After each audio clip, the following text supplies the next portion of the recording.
بسم اللہ الرحمن الرحیم ایاک نعبد و ایاک نستعین۔ سب سے پہلے تو میرے سب بھائیوں کو، دوستوں کو، بہنوں کو جو میری یہ ویڈیو دیکھ رہے ہیں ان کو السلام علیکم۔ اس کے بعد بات کریں گے جی عمران خان کو گرفتار کرنے کے عمل کی، گرفتاری سے لے کے رہائی تک کی۔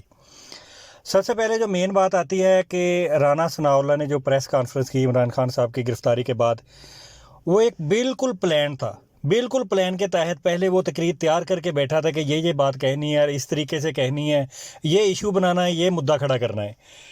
آپ لوگوں اگر دوبارہ وہ تقریر کہہ رہا ہوں، جو پریس کانفرنس اس نے کی ہے، اگر آپ دوبارہ اس کو ریویو کریں تو آپ کو خود ہی آئیڈیا ہو جائے گا۔ اس کے بعد مریم اورنگزیب، اس کے بعد عطا تارڑ، ان سب کی تقریریں آپ نکال کے چیک کریں کہ یہ ایک پلان تھا۔ عمران خان صاحب کو گرفتار کرنا اور ان کو یعنی ٹارچر کرنا، یہ ایک پلان کے تحت تھا۔ اچھا، جب بعد سپریم کورٹ نے آرڈر دیا کہ عمران خان کو پیش کیا جائے 1 گھنٹے کے اندر، تو نیب کہہ رہی ہے جی کہ وفاق نے گرفتار کیا ہے، ہم نے گرفتار نہیں کیا، اور وفاق کہہ رہی ہے کہ نیب نے گرفتار کیا ہے، جی ہم نے گرفتار نہیں کیا۔ بھئی کہ پھر گرفتار کس نے کیا ہے؟ فرشتوں نے کیا ہے؟ کسی کی روح نے آ کے گرفتار کیا ہے عمران خان صاحب کو؟ اور دوسری بات، سپریم کورٹ نے کہا کہ الیکشن ہونا چاہیے۔ اب الیکشن کمیشن اور وفاق کہہ رہی ہے جی کہ ہمارے پاس سیکیورٹی نہیں ہے، الیکشن کے اوپر دینے کے لیے ہمارے پاس سیکیورٹی نہیں ہے۔ اگر پورے ملک کا، پورے پاکستان کا الیکشن ہوتا ہے تو تب سیکیورٹی ہوتی ہے۔ ابھی تو صرف اور صرف 2 صوبوں کا الیکشن تھا، KPK کا اور پنجاب کا۔ 2 صوبوں میں ان سے سیکیورٹی نہیں دی گئی، اور آج جب عمران خان کو ریسٹ کرنے کے بعد حالات ملک کے خراب ہوئے ہیں تو پھر اتنی سیکیورٹی کہاں سے نکل کے آ گئی؟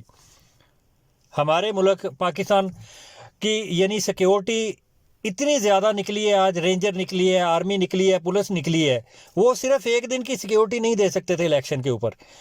آج یعنی کہ اب کہہ رہے تھے کہ اگر 3 دن، 4 دن، ہفتہ، 2 ہفتے کی بھی سیکیورٹی پاکستان کو دینی پڑی تو ہم دیں گے۔ اور جو پاکستان کے PTI کے شیر جوان جنہوں نے بہادری کا مظاہرہ کیا، میں ان کو سلیوٹ کرتا ہوں۔ دل خوش کر دیا آپ لوگوں نے، خدا کی قسم آپ لوگوں نے حق ادا کر دیا ہے۔ آپ لوگوں نے ثابت کیا کہ آپ محب وطن پاکستانی ہو۔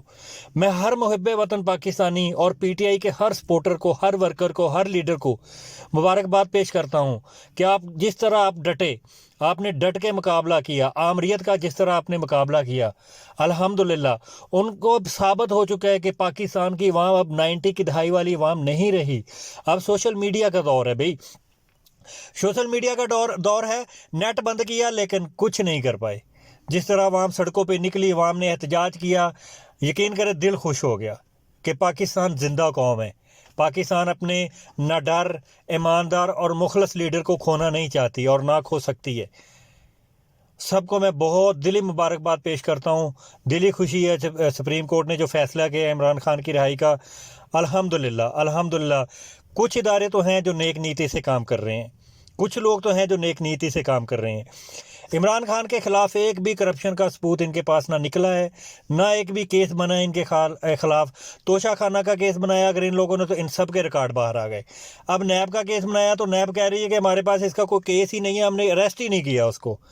اور ڈوب کے مر جاؤ پی ڈی ایم والو، ڈوب کے مر جاؤ۔ ہمیں نہیں پتا تمہاری چھڑی پیچھے سے کون ہلا رہا ہے، تمہاری دم پہ کون پیر رکھ رہا ہے، لیکن پھر بھی الحمدللہ عمران خان صاحب باہر آ چکے ہیں۔ ساری قوم کو مبارکباد۔